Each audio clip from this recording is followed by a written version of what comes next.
जयशंकर भोपालपल्ली में बीआरएस के सीनियर रहनुमाओं ने मीडिया से खिताब करते हुए सीनियर रहनुमा श्री कुंडा मधुसूदन चारी पर किए गए तनकीद की सख्त मजम्मत की और कहा कि वो 40 बरस से असली सियासत और अवामी खिदमत की अलामत है। रहनुमाओं ने कहा कि मधुसूदन चारी की अवामी खिदमत को देखते हुए भोपालपल्ली में इनका दौरा जारी है और आवाम दोबारा पुराने वक़ार की वापसी चाहती है। इन्होंने मुतालिबा किया कि बीआरएस को दोबारा इख्तिदार में लाया जाए, केसीआर को वज़ीर आला बनाया जाए और आइंदा इंतखाबात में टिकटों की तकसीम सिर्फ सर्वे की बुनियाद पर की जाएगी। మొన్న మా నాయకులు సిరికొండ మధుసూదనాచారి గారి తనయుడు సిరికొండ ప్రశాంత్ గారు కార్యకర్తలకు ధైర్యం నింపే విషయంలో ఇదే ప్రాంగణంలో అందరి కార్యకర్తల ముందు మన జిల్లా తెచ్చిన నాయకుడు మధుసూదనాచారి గారు, జిల్లా తెచ్చిన నాయకుడు అని అంటే మనోళ్ళు నాయకుడు ఏమన్నాడు, భూపాలపల్లి జిల్లాను చేసిన నాయకుడే రేపు ఎమ్మెల్యేగా వస్తాడు అన్నాడు. తప్పేముంది దానిలో? రమ్మంటున్నారు, ఆయన వచ్చి భూపాలపల్లిలో పోటీ చేయడానికి సిద్ధంగా ఉన్నాడు. దాన్ని వీళ్ళు బూచిగా చూపెట్టి ఏదో అవాకులు చివాకులు మాట్లాడి తల్లిపాల గురించి మాట్లాడారు. ఆయన తల్లిపాల గురించి మాట్లాడిండు. పూర్తిగా వీళ్ళకు మతిస్థీమితం లేనట్టుగా నాకు అనిపిస్తుంది.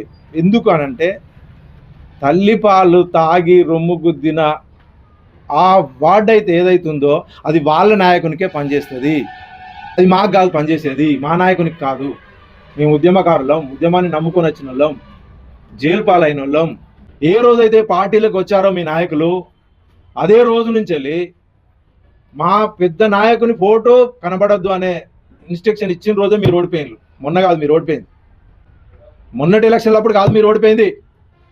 ఎప్పుడైతే మీరు పార్టీలకు వచ్చినప్పుడు కూడా మీ ఒక్క మాట కూడా ఎత్తకుండా మిమ్మల్ని మేము ఆహ్వానించినామో అదే రోజున మా నాయకుని ఫోటో మీరు పెట్టద్దు అని మీరు మీ కార్యకర్తలకు ఇన్స్ట్రక్షన్ చేసిన రోజే మీరు ఓడిపోయినట్టు. భూపాలపల్లికి సార్ రావడానికి కారణం ఇక్కడి ప్రజలు. ప్రతిరోజు వందలాది ఫోన్లు చేసి మీరే రావాలి సార్, మీరు ఆపదకి సంపదకి దవాఖానలల్లా మీరు చాలామంది గిళ్ళు కట్టించారు, మీరు ఉన్నప్పుడు అభివృద్ధి చూసాము, ఇప్పుడు ఏది కనబడట్లేదు మాకు, భూపాలపల్లిని బాగు చేయడానికి మీరు ఖచ్చితంగా రావాలని కోరుకుంటే కదా భూపాలపల్లికి వస్తే. అలాంటి నాయకుని పట్టుకొని మీరు పార్టీకి మోసం చేస్తున్నారు. పార్టీ పుట్టించినోడు పార్టీకి మోసం చేస్తాడా? పార్టీకి మోసం చేయాలనుకుంటే మీరు ఇవాళ ఈ పార్టీలకు ఉండేటోళ్ళ. మీరు ఏదైనా ఉంటే ప్రజాక్షేత్రంలో తేల్చుకోండి. మేమేమంటున్నాం ఇప్పుడు? మేము ఒకటే, మా వాదం అంతా ఒకటే.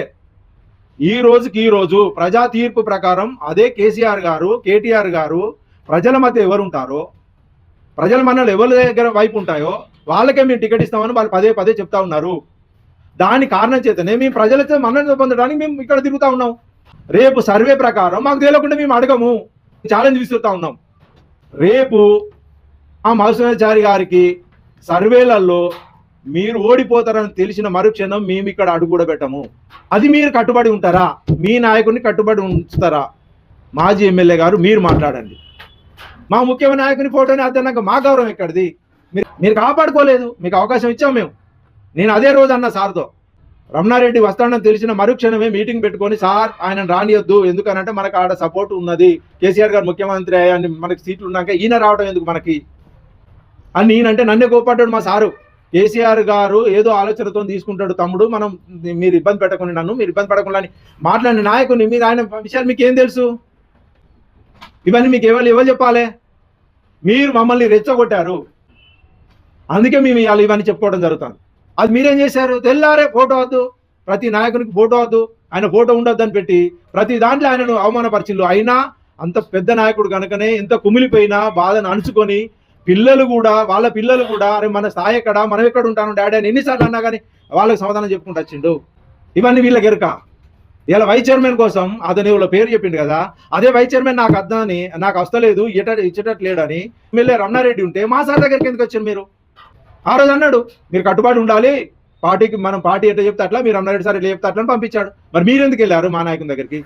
పదవుల కోసం అయితే మీ ఇష్టం ఉన్నట్టు వెళ్తారు, ఆ తర్వాత మమ్మల్ని దూషిస్తారా? ఇది ఎంతవరకు కరెక్టు?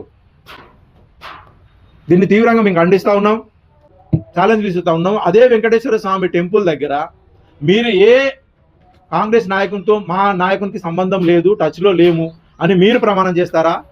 లేదు మా నాయకుడిని ప్రమాణం చేయమంటారా? మీరు తేల్చుకోండి.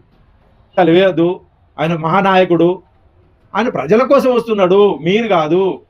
రేపు తేల్చుకుందాం. సర్వేలలో మాకుంటేనే మేము పోటీ చేస్తామని అంటున్నాం. సర్వేలలో లేకపోతే ఈ దరిదాపులో కూడా రాము మేము. మా నాయకుని మాటగా మీ పత్రిక విలేకరులకు అందరికీ తెలియజేస్తా ఉన్నాం. మీరు దీన్ని తీవ్రంగా పరిగణించి ఒక చిన్న వ్యక్తులు పెద్ద వ్యక్తుల గురించి మాట్లాడేటప్పుడు ఆలోచించుకోండి. చిల్లర మల్లర మాటలు మాట్లాడితే మీకు మీ నాయకులకు రాని రోజులలో వచ్చే రోజులలో శంకరగిరి మాన్యాలే. నిజంగా నిన్న వాళ్ళు పెట్టినటువంటి ఒక ప్రెస్ మీట్ చూస్తే హాస్యాస్పదం అనిపించింది నాకు. వాళ్ళు ఏమడిగిళ్ళు అని అంటే, మీరు ఏ పార్టీ నుంచి వెళ్ళి పోటీ చేస్తారో చెప్పమని అడిగిళ్ళు. మేము ఏ పార్టీ నుంచి వెళ్ళి పోటీ చేస్తున్నాం అనేది వెనకాల బ్యాక్గ్రౌండ్లో అంత పెద్దగా కేటీఆర్ గారి ఫోటో, కేసీఆర్ గారి ఫోటో, హరీష్ రావు గారి ఫోటో, మధ్యలో బీఆర్ఎస్ అని పెద్ద పెద్ద అక్షరాలు, కారు బొమ్మ. వాళ్ళలాగా కడుపులోటి పెట్టుకొని బయటోటి మాట్లాడే సంస్కృతి మాకు లేదు కాబట్టి మేము అవి చెప్పలేదు. వాళ్ళకి అవి కనిపిస్తలేదా? ఖచ్చితంగా భూపాలపల్లి ప్రజలు మధుసూదనాచారి గారిని కోరుకుంటారు. సిద్దిపేట, సిరిసిల్ల, గజ్వేల్ ఏ విధంగానైతే అభివృద్ధి చెందినాయో అదే విధంగా అభివృద్ధి చెందాలి ఈ భూపాలపల్లినని ప్రజలు కోరుకుంటారు. కాబట్టి ఖచ్చితంగా సర్వేల ఆధారంగా, సర్వే రిపోర్టు ప్రకారం మా సార్ గారికి టికెట్ వస్తుంది. ఖచ్చితంగా భూపాలపల్లి ప్రజలు గెలిపిస్తారు. ఇది క్లియర్. గండ్ర హరీష్ రెడ్డి, నువ్వు మహానాయకుడి మీద, ఒక మహానాయకుడి మీద ఊరపిసుకంత అసంటోని మీరు, మహానాయకుని మీద ఊరపిసుకంతటో నీకు మధుసూదనాచార్య అంటే నీకేం తెలుసు? రాష్ట్రాల రాజకీయ శాసించినటువంటి, రాష్ట్రాలను శాసించినటువంటి ముఖ్య నేతల దగ్గర ఒక క్రమశిక్షణతోని, ఒక నిబంధతతోని పనిచేసినటువంటి గొప్ప నాయకుడు మధుసూదనాచారి గారు. అసొంటి నాయకుడిని పట్టుకొని నువ్వు అవహేళనగా మాట్లాడతాను. నీ స్థాయి ఎంత అని నేను అడుగుతాను. బీసీ నాయకుడు అనే కదా మీరు ఇట్లా మాట్లాడేది? కేసీఆర్ గారు పార్టీ పెట్టినప్పటి నుంచి వెళ్ళి ఈ రోజు వరకు క్రమశిక్షణతోని ఆయన అడుగులో అడుగేసుకుంటూ పార్టీ కోసం అహర్నిశలు కష్టపడినటువంటి నాయకుడు మధుసూదనాచారి, మా నాయకుడు.